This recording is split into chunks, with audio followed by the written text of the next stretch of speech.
এখানে অপ্রাপ্তবয়স্কদের বিয়ে শাদী এগুলোর জন্য সিরিয়াস ওনারা।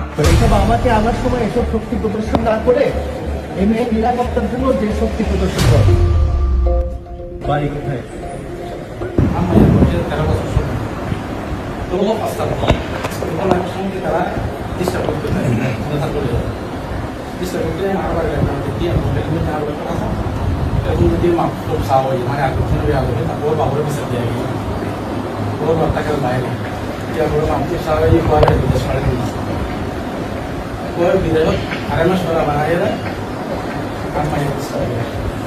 ডিস্টার্বটা কেমনে করে, কি করে?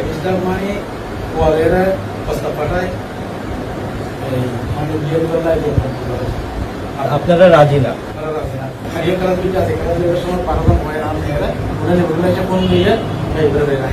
দুই 12 জন ছেলে কি করছে?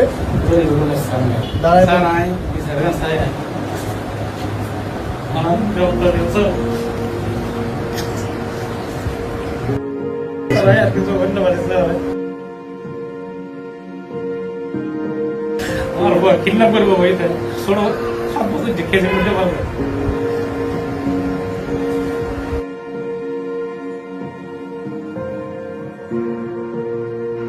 শোনো, তোমরা একটা কাজ করো, তোমরা একটা টিম যাও, ওনাদেরকে বাড়িতে দিয়ে আসো, চেয়ারম্যান আঙ্কেলকে সহ ওনাদের বাড়িতে নিয়ে যাও। আর যদি ছেলেটা যেখানেই থাক, তুমি ছেলেটাকে সুন্দর করে বলে নিয়ে আসো। চেয়ারম্যান আঙ্কেলের সাথে আমি কথা বলবো, মেম্বার আঙ্কেলের সাথে আমি কথা বলবো, তোমরা যাও।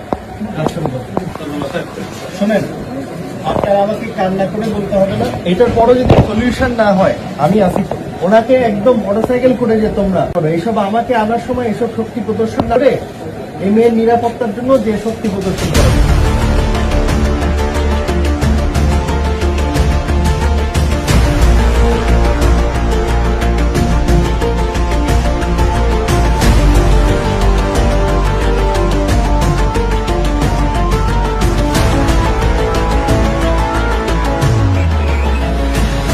হ্যালো, আমি হেল্প ডেস্ক থেকে আসছি। তুমি আধা ঘন্টার মধ্যে বাড়িতে আসো। তোমার যা বলার সামনাসামনি হবে। প্রিয় এলাকাবাসী, আজ দুঃখ ভারাক্রান্ত মন নিয়ে আপনাদের সাথে যুক্ত হয়েছে।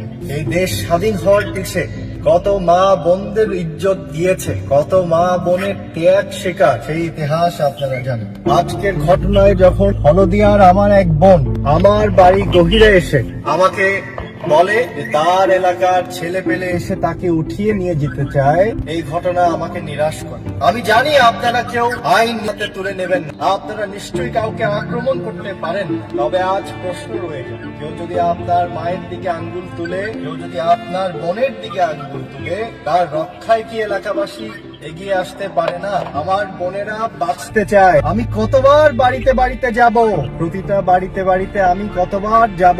আমার প্রিয় রাউজানবাসী কি জেগে উঠবে না? এলাকার দায়িত্ব এলাকাবাসী নেবে না? একটি এলাকার মা বোনদের দায়িত্ব সেই এলাকার মানুষ কি নেবে না? তাই আজ আমি আপনাদের কাছে একটি কথা বলে দিতে চাই, এই কথা বলার জন্য যদি ভবিষ্যতে আমার বিপদ আসে, তা আসুক, তবে আপনার বোনের রক্ষায়, তার সুরক্ষায় বহু মা বোনদের ইজ্জত হারিয়ে আজকে আমরা এই দেশ পেয়েছি। এই স্বাধীন বাংলাদেশে আমরা আর কোনো মা, আর কোনো বোন, কারো ইজ্জত সম্মান আমরা রাউজানবাসী অন্তত হারাতে দেব না। আজ এলাকাবাসীকে প্রতিবাদ প্রতিরোধ করার জন্য যদি আপনারা আমার গলার আওয়াজ চিনে থাকে, আমি ফারদিন চৌধুরী আজ এই কথাগুলো বলছি। আপনারা ভালো থাকবেন। আসসালাম।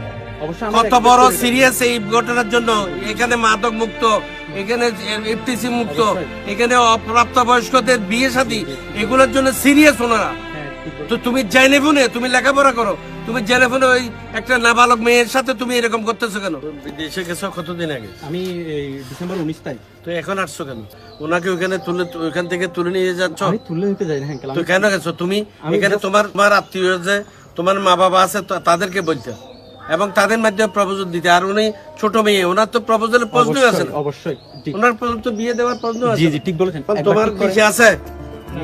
হ্যাঁ, না, ক্যান্সেল করে চলে আসছো। কি একটা সুন্দর ব্যাপার, তুমি একটা ছোট মেয়ের জন্য ওইখান থেকে বিশে চলে। তুমি একটা ছোট মেয়ের সাথে কি তোমার বিয়ে হতে পারে? এটা সমাজে মানবে না, আমরা মানবো না, কেউ মানবে না। আমি হবে না, কিচ্ছু হবে না।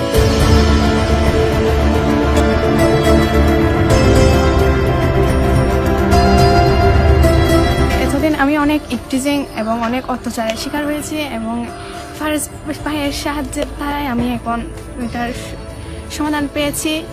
ওনাকে অনেক ধন্যবাদ।